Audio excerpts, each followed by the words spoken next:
Welcome to episode 63 of the Cigar Hustlers Podcast. This week we sit down and talk to Robert Caldwell of Caldwell Cigars. Enjoy the show.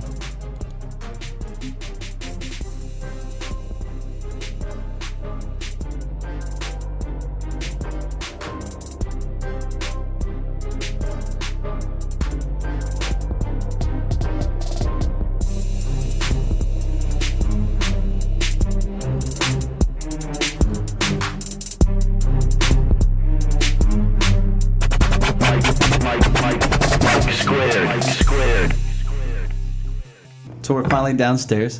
Downstairs, the new studio. There's no smoking permitted in the downstairs room.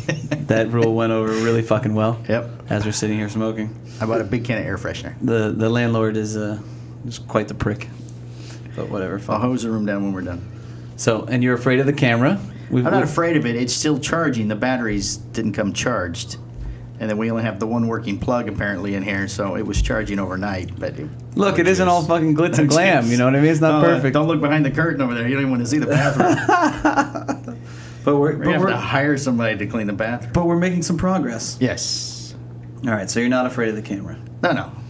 I did a whole show by myself yesterday. Did you really? Yeah, that's why the batteries are dead. Oh, very nice. So we have Mr. Caldwell with us.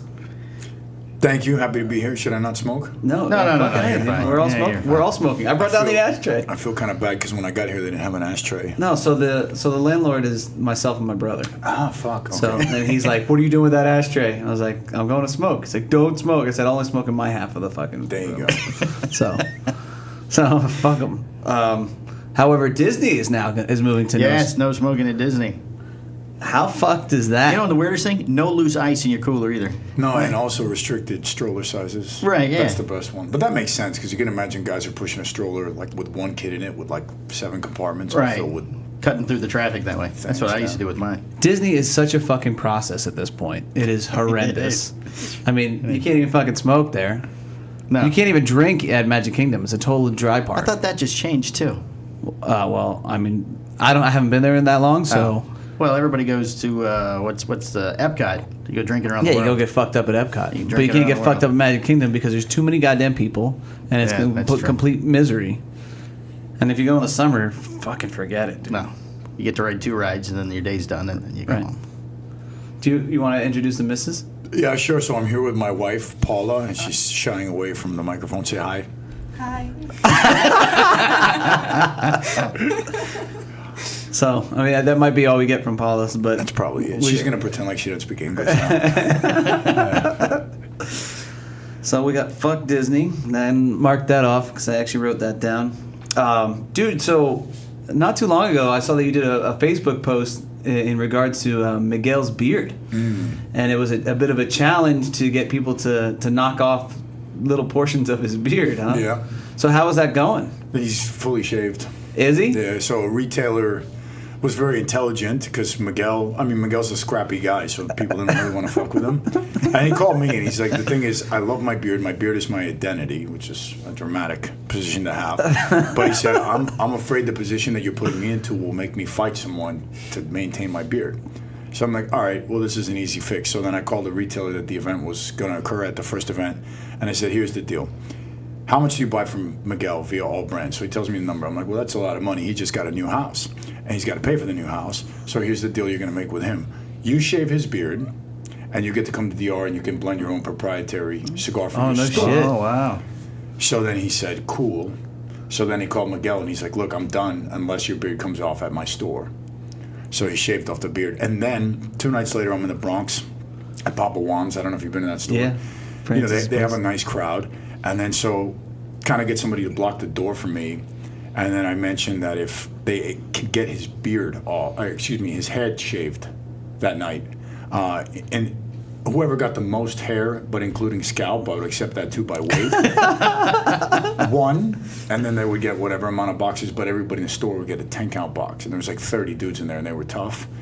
But then I think they felt bad for him, so they let him have it. And I also actually almost offered the retailer like a huge incentive, like a major credit, Yeah. to make it happen. But then I felt kind of bad. And I think I had Miguel right at his breaking point, so then I let him be. I mean, really testing the boundaries of of when he could snap. Well, here's the thing. Miguel says to me at the beginning of the year, I'm like, what, we have one-on-ones with our salespeople. So it's like, I'm always like, what can I do for you? Because I want to make my corporate initiative, but at the same time, you got to tailor things to different markets. So what can I do for you, market X? And they're like, oh, well, you offer your incentives in the summertime, but I'm selling in Arizona, and Arizona's a wintertime market, or Florida's a wintertime market, so can you reverse the incentives? No problem, that makes sense. Oh, can you come out into this event? Can you call this retailer? Whatever I can do within, the box that fits for me, yeah, we'll make that happen. So Miguel's like, bro, your social media game's weak. So I'm like, the minute he said it, I'm like, well, it just got really strong. Yeah, it was pretty impressive, man. Like the breaking news and shit. I was like, damn, what the hell is this all about? We put it together, and actually the best thing is he sent me these really dramatic messages. Yeah. And then I called him, and his voice was cracking like he was 12 years old. Literally, he was terrified. So that was fun. Yeah, that was awesome, man. That was very well done on your part. So actually, I don't know if you remember this, but we were hanging out at Stogie's. Mm-hmm. I think it was like a year or two ago. Probably 2 years back. Yeah. And you actually told us an awesome story about how you lost your global entry. So I don't know, are you comfortable with sharing that story? Yeah. That is a fucking great story. So I went to Lebanon for work/vacation, but mainly vacation, just for shits and giggles. And met some people, and then I ended up in the south of the country. And so when I got there, I have a lot of Lebanese friends, so they kind of told me, like, stick to Beirut and go north, because if you go south, you get to all, like, Hezbollah-controlled territory. So I'm like, cool. So I end up down in the south, literally so close that you could see the lights of, like, the Israel border. And so parked the car, and little note written on a paper left in the front of the car. It had the phone number and the name of, like, the local guy. I'm like, what is that? No, I got to put the name and the phone number on the dashboard so that they know that I'm here visiting this person. And I'm like, well, why? And they're like, well, if they don't recognize the car, they assume it's got a bomb in it. So they drag it out to a field and they blow it up. Oh, wow. What the fuck? So I'm like, all right. Quite so the then vacation we you like here. Well, it was a very nice. I like extreme tourism. So, anyways, we go in the house and we walk in this house, and it's a very nice big house, but there's, very obvious war scars on it. As in, like, rocket holes in the wall and stuff? Well, bullet holes. Oh, like mortar. They're serious, like, artillery fire decoration on the outside of the house. Ooh. So I get inside, so there's a ton of dudes with beards, and they're all, like, more or less my age. And I'm like, all right. So getting a little bit, not quite nervous, but curious. I'd be fucking nervous. Yeah, I was kind of like, well, I'm kind of shit. like, these guys, I don't think they'd fuck with me. But whatever. So then I just kind of break the ice, and I'm like, well, I was under the understanding that this area of Lebanon was Hezbollah controlled. And the guy said, well, of course. I'm like, well. So I was also under the understanding that everyone in this town was Hezbollah. And they're like, well, yeah, of course. And I'm like, no, but like that everyone was Hezbollah. And the guy says, we are. And these guys all have beards, and, they kind of look the part. And then they kind of got my drift a little bit by it, but they started fucking with me. And the guy's like, well, we are all Hezbollah. And I'm like, no, but by we, I mean, you would assume that it was everyone. But obviously, and the guy's like, no, we're Hezbollah. Right. So the guy pulls out a fucking iPad and shows me videos of these assholes shooting rockets. Like, just straight, like, I was like, all right. So that was very interesting. So I spent a very long amount of time there. I think I got there like at 8 at night, and I left like at 3 in the morning. And I went straight back to Beirut. It was like an hour and a half, 2-hour drive. Got straight back to Beirut, straight to the airport, get on the plane. And that's an ordeal, too, because when a plane takes off out of Lebanon, all the airspace around the airport, basically you have like 5 miles, and then it's all enemy-controlled airspace to them. Right. So the plane takes off in basically this maneuver, which is like it just goes like that. So the plane's jerking and squealing and going everywhere, but if they continue on their route at any point in time, they'll get shot out of the air. And basically it's been said, we don't care if it's a commercial aircraft filled with people, you're not getting in our airspace, whether it's Syria, Israel, whatever. Wow. So they have this very interesting maneuver. But before you get on the plane, there's just bomb-sniffing dogs and all this shit everywhere. So they tear apart your shit, check everything for explosives like 5 times, and you get on the plane. So it's really comforting. And then I land in London, and I checked my email, and then I'm like, all right. And so I had an email from United Kingdom border entry or some shit, which is like their global entry, and then it got rejected. I'm like, all right, whatever. I was just in transition, so go to the terminal, get on my American Airlines flight, fly to Miami, land in Miami, check my email, global entry rejected. And so this is like 7 years ago. So now it's like, well, duh, your GPS, they knew where you were. But back then, this was new shit. Right. And it's like, you can't believe that the government knows where the fuck you are when you're the fuck out of the country. Right. So this was, actually, I very much hate that. I really hate that. But this was the beginning of it for me to realize how much government oversight there was and everything and how they could track. And I was trying to figure it out, and finally I realized it was the smartphone. Right. So they're tracking you with a smartphone. They know you're in like a Hezbollah-controlled area, and that's the only explanation for it. So, and then I went in, and you get nowhere with them. They're just like, no. No, we know where you were. Yeah. So you still don't have global entry to this day? No. And they took away my TSA pre, so I don't have that either. So Holy shit. and I travel on any given year over 100 flights, so I wait in line every single time. That sucks. How brutal, man. So what the hell made you want to get into the cigar industry in the first place? So I've been an avid consumer since I was very young. Right. I used to say the age, but then FDA started interfering with that shit. So let's just say I've been smoking for a very long time. Multi-decade smoker. So about 10 years ago, I was at a retail store that I often visited. And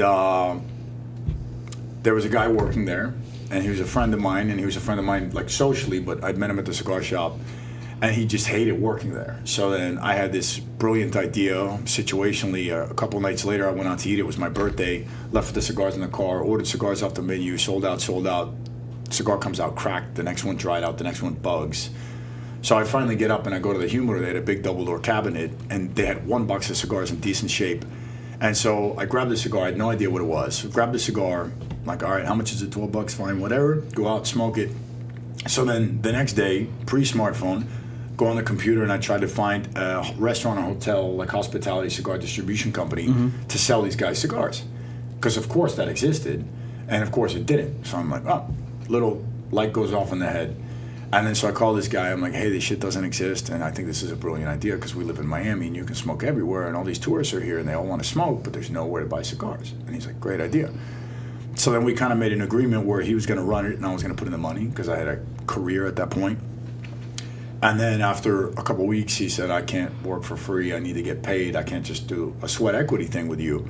And then I was like, well, this is a kind of startup thing, and I'm sure as hell not going to pay you. Right. So then I just started doing nights and weekends, and then I started doing private labels and custom blends for some of the accounts, and then for my own product to put into the accounts.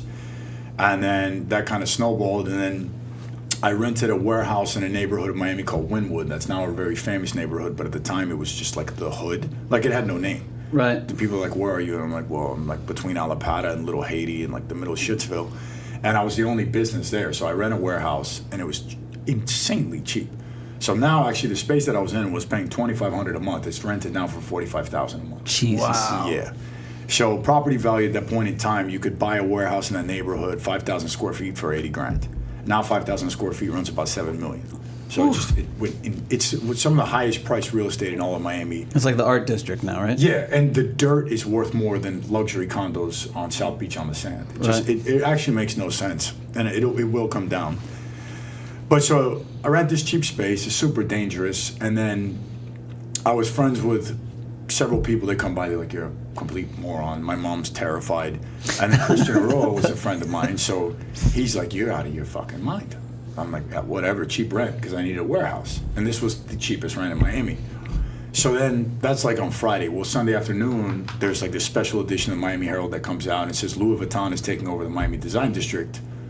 And I think nothing of it. And then the next morning, it's a call from the landlord. You know, page 7 of the lease, there's a typo trying to bump me out of the lease. And I didn't quite understand it. And then the next phone call was Christian. He's like, hey, you did sign that lease, right? I'm like, yeah, I signed the lease. And he's like, all right, well, let's get together. So then he came to me and he's like, I think this is a great opportunity. We should build a cigar factory in your warehouse. I'm like, cool. So we built a cigar factory called Wynwood Cigar Factory. And so what happened then immediately was all the businesses that were in that design district that Louis Vuitton had taken over, they were all on month-to-month leases. Right. And none of them knew why. And then all of a sudden Louis Vuitton came in and all of them got kicked out. And now all those guys needed somewhere to go, and we were immediately adjacent. So immediately the rents went up times 10, and everything got leased out. And then, so now Wynwood is Wynwood. It's a very well-known neighborhood, but back then it was, even for the next year and a half, 2 years, it was like dead and super dangerous. So I got started there with that cigar factory with Christian, and we had a concept which was like roll, pack, ship cigars same day. So Right. we make cigars till 3. Those cigars are really good. Really good. So the factory would open at 6. I'd show up at 11:30 because that's how my life was at that point in time. And then we'd roll cigars basically from 6 in the morning till like 3 in the afternoon or something like that. And then from 3 to 5, they'd package and pack the cigars. And then at 5:30, we were on the route where we were the last stop with UPS or FedEx, whoever it was. They'd pick it all up and it would get overnighted to retailers. So Right. the next day they get fresh cigars. So it's a really cool concept, and we did very well with it. But the problem was that we didn't get along for shit. I mean, Right. we're both alphas. Right. And we both have two very different ideas of what the industry is, how to navigate within it, how to break the rules. And then so it was like we were head to head on everything. And I Right. didn't see that. Because the way that it was presented to me was, or the way that I interpreted it rather, was, okay, well, this is yours and I'm doing this. Right. So he had CLE and he was doing Asylum with Tom, and then this was like my project, but we were partners. And then, but when you have an alpha personality, they're going to be involved. Right. And so we were at our height, so we were only in business 6 months. We were doing 25 to 30,000 cigars a month sold with a production capacity of like 20. So we were just living off this back order. Right. And the brand was killing it. And it was like, how do we get more rollers? How do we do this? And then just it got to the point where I just was so unhappy with the partnership. And then I said, you know what? I don't care. I'm done. Right. And then I approached him and I said, I'm done. And then I called my friend Hernando, who's now my business partner. I'm like, I'm done. He's like, what do you mean? I'm like, I'm done. But the thing is, in addition to the cigar factory, we were operating a bar at night. We were having special events. We had sponsorships. Like we had a sponsorship from Lincoln. We had a sponsorship from Kind, the bars. Right. Mm-hmm. We had Montana spray paint sponsorship. Kid Robot, I don't know if you know Kid Robot, like the little figures. We had all these weird sponsorships because we were like in the mix suddenly. Right. And everyone You're in the wanted right to come spot. do shit. Right. We had, I don't remember his name, but Jamie whatever from the group, the XX, come and do a concert. We had all sorts of just crazy shit occurring there. So my boy Hernando's like, well, I'll just buy Christian's share. And I said, no, I'm done. So then I completely walked away from it. Within a month, it just ceased to exist. And then I was having a couple conversations kind of to do a license deal with a couple different companies or looking into it, because all of a sudden people were like approaching me like, hey, we could do something. And I was about to sign one, and then I just said, no, I'll do it myself. So I called my friend Hernando, and I said, hey, I think I'm not, I was literally going to sign a deal. And then I called him, I'm like, I don't think I'm going to go. I was like, do you want to get in this? And he's like, yeah. And then so we started out, flew down to Dominican Republic, immediately started attacking with packaging. I already had some kind of back pocket blends that I had, so we rebuilt them in Dominican Republic, tweaked them, modified them, and then started developing new stuff. And then we launched Caldwell. I want to say that Christian and I kind of broke up August, September maybe, and we launched Caldwell at the end of April. So it was immediately, we were within 6 months in the market with Caldwell. So was it everything that you thought it would be, the cigar industry, or more or less? So honestly, my original assumption was that if we did really well, we could sell 100,000 cigars a year. And actually not even 180. That was my number, 80,000 cigars. But that was the number to get to, not to start at. And so we sold 80,000 cigars in the first 5 weeks. And then through the course of the next year, we got up to probably 500,000 cigars, and now we're well over 1 million cigars. So in terms of the business side of what the cigar business is to us, it took off in a way that I never foresaw and never could have anticipated, which caused a shitload of problems. Right. But then the other side of that is that we wanted to do other stuff. Right. So we launched Caldwell Cigars as a segment of an overall company that was called Down and Back, that we were going to make leather goods, and then we wanted to do coffee before. The coffee was kind of the cool thing, and we had a whole bunch of stuff we wanted to do, but we were so successful immediately with the cigars that all focus went on the cigars. So in the business sense, it was beyond our expectations. But then in the other side of the business is a lot more complex than I had known it to be, because I was in it for such a short amount of time with Winwood, and all we were doing was filling the pipeline. Right. So it was like orders, sell. And then with this business, the difference is like sell to sell, turn the product. Product's not turning like you thought it would at XYZ retailer. Go out and make it turn. Right. And then you build the brand and you build the company, and you got to get more manpower, bigger offices, more investment, more packaging, more this, more. So the actual operational back end of our business is also very interesting and more dynamic than I thought it would have to be. Yeah. So it's a fucking pain in the ass. Yeah, it's a pain in the ass. and then of course FDA hits. Right. And then of course all the great independents get gobbled up, and a lot of the long timers aren't going to build brands anymore, and then a lot of the newcomers know how to identify a good product. Right. Which means they'll pick it up, which means guys will buy it because it's popular, but they don't know how to sell it, or they don't know how to push it through the system, or they don't know how to build a brand. So the marketplace, I feel like, has been constantly changing since we entered it, with a lot of hurdles. The good part about it is you start to build confidence, because when you keep jumping hurdles, you know how to jump them. So when new hurdles come in front of you, it's like, yeah, well, we haven't encountered this yet, but we know we can clear it. Right. But it's definitely a much more complex business now than it was 5 years ago when we first started. Right. What's kind of crazy to me is, like, I mean, I'm always looking on Instagram, kind of looking at the pace of consumers in general, and see what's really moving. And even to this day, I mean, a fuck ton of Cubans are being smoked, because that's something that you look on a global level, especially your Cohibas. And then, I still see that Fuentes and kind of Olivas and shit really still dominate the market in many sense, whereas a lot of these boutiques, my point is that, like, there are a lot of consumers where it's really still untapped.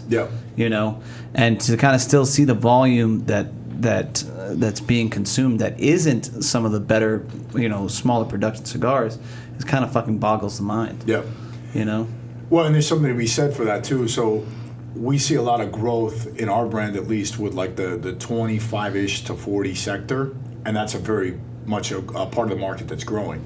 Whereas like the older sector that's more set in their ways is a part of the market that's not necessarily growing, because you don't see a ton of 60 or 65-year-old guys going and starting smoking. You do see it, but you don't see a lot of it. But you see the younger guys being more interested. And the older guys are the guys that particularly are going to say, no, you know what, I've been smoking Monte Whites for 20 years, that's my cigar. Right. Whereas the younger guys, especially with the craft beer movement and the more involvement in like the local craft boutique, everything that exists now, they're willing to try stuff. And if it tastes different, that's not a bad thing.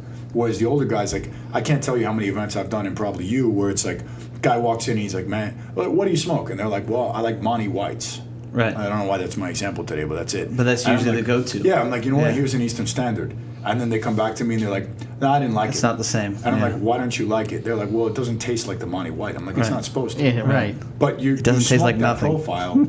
And so this is a similar profile. And he's like, yeah, but it was more flavorful. And I'm like, well, stronger or spicier? Right. Or more flavorful? No, it had too much flavor. Right. Like, that's a fucking great thing, man. Yeah, when does that become a bad thing? But you're not going to them. train that guy away from what he's used Right, to. But the weird shit is, here's the other thing.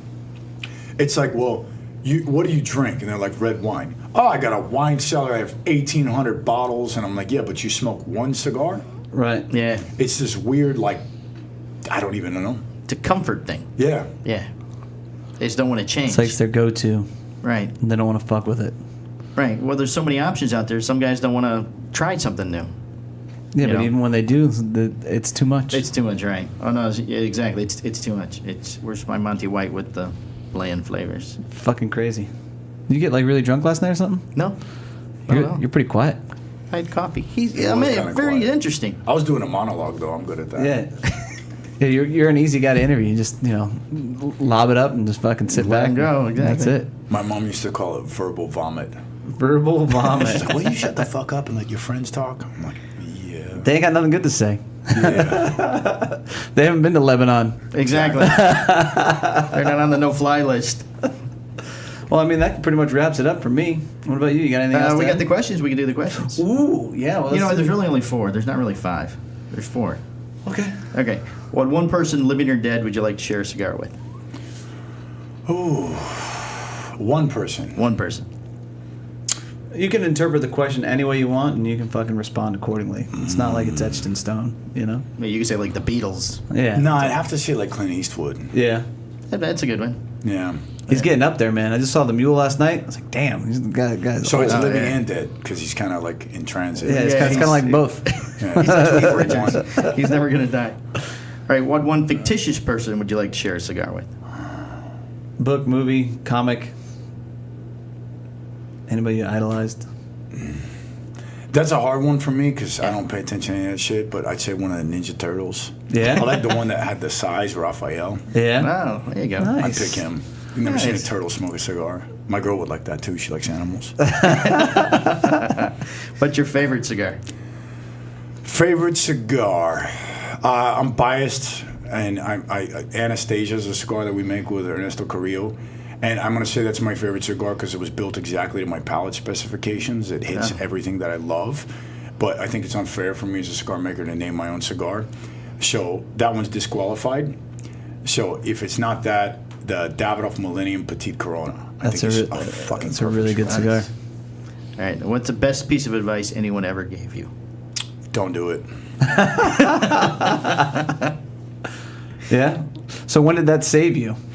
It saved me because every time I do it, because I'm a spiteful motherfucker. So every time someone said don't do it, I do it anyways, or I do it twice. Right. And so that's kind of been, and actually usually it's my family with everything. So I mean, my family, they're very cautious people. Right. And I've made a lot of decisions in my life against the guidance of my family that have always kind of, for better or worse, helped me on my path. Right. So a lot of times it was very bad things that, that you learned from. And then sometimes it was like, yeah, but I'm gonna do it, and then you just do it, and it's a life experience. And then, or even with business, like I've been a serial entrepreneur since I was younger, Right. and every time I've had something good, I've decided to go a step further, a different direction, and always against the guidance of my family. And not that I succeeded because I was good at it. I succeeded because the fucking spike that I had, because I had to make it succeed, because I had to flick off my family. Right. So I'm very much driven by those things. And I don't know, I think that a lot of people live somewhat in fear of don't do it. Right. A lot of people choose that pathway in life, and I've always gone very much against the grain. Right. And for that, I have a lot to thank. So don't do it pushes you in that direction of fucking I'm gonna do it I don't anyways. wear Nikes. Right. Just do it. Diodoras. I think the Lebanon story, he made a point to say somebody told him, just go north. Yeah. And then the story immediately switches to, I went south. So we're south by this bombed-in area. Right. Cool. Well, hey, man, thank you very much Yes, for thank coming you for out, taking the time to talk to us. My Yeah. question. My question. I was thinking question. Go ahead. So, yeah, I got a question. No, I'm just kidding. Thank you guys for having me. Yeah, I mean, you can ask us anything you want. How long you guys been doing the podcast? Over a year now. Yeah, this will be episode 64. Yeah. That's very cool. Yeah. You got to send me a link so I can. Fuck yeah, man. Absolutely. Send it. It's just, you know what it is for us? It's just kind of raw. It isn't about a sale or a purchase or anything. Just kind of, we bullshit about people in the industry, and it isn't, it doesn't have a format. It's just authentic. That's good. So, and because of that, it's been kind of gaining in notoriety and We're shit. the number 2 cigar podcast on Podbean. Number 5 or 8 on iTunes currently. And it's just kind of grew out of just doing. Somebody told us not to do it. Well, good. And you know what? The other thing too, like I've done many interviews, and a lot of them it's the same format. Right. And of course, it's important to have like an introduction to the person or how they got started and all this stuff. But a lot of guys, it's almost like they watched or listened to the prior interview, Right. and asked you the same exact questions. Right. And the open format, I think, allows it to go in a different direction where guys that are paying attention to this type of media, they've already seen all the other interviews. They don't Right, need exactly. another one. Exactly. And this lets them connect in a different way. Yeah, I mean, how many fucking times can you hear the story of, I did this and da-da-da, you know what I mean? That gets old.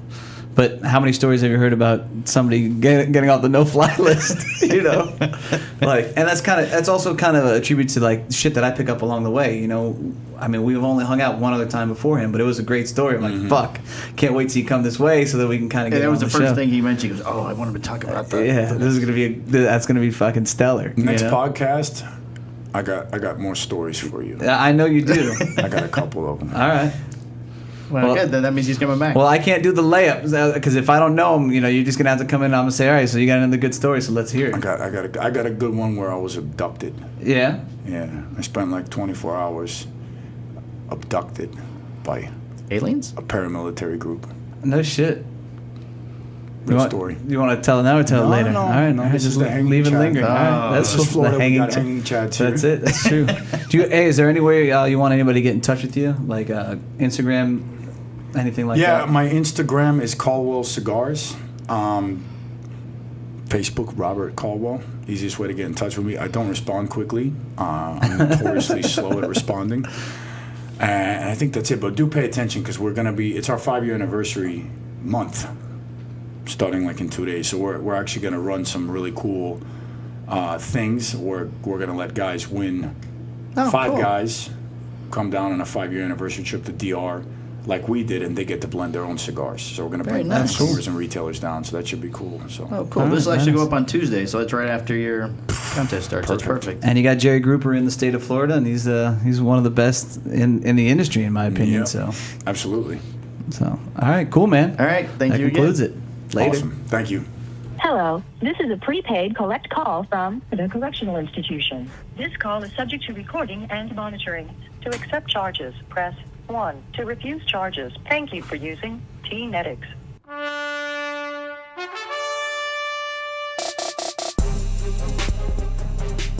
This has been a Cigar Hustlers Podcast, a Mike and Mike production.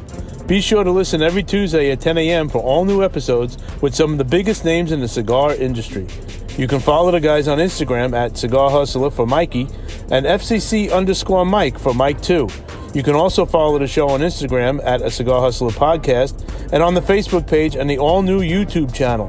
Please be sure to subscribe, rate, and review on whichever podcast provider you choose. Thanks for listening.